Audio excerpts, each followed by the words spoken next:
Missouri requires its own official form, the Missouri Bill of Sale, Form 1957, for this transfer. So let's fill out the real form together. Start with the purchaser. In our example, that's Ben Carter, with his street address, city, state, and zip. Enter the name exactly as it appears on his ID.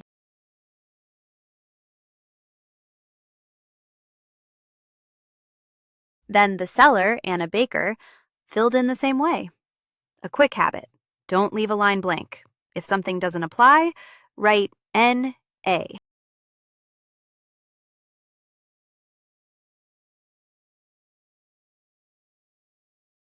Now the vehicle, the year, make, the Missouri title number, and the full 17-character VIN, then the date of sale and the price.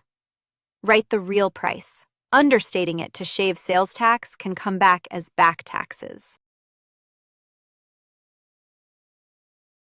Missouri wants Form 1957, or the Notice of Sale, Form 5049, submitted to report the sale. So keep a copy for your records.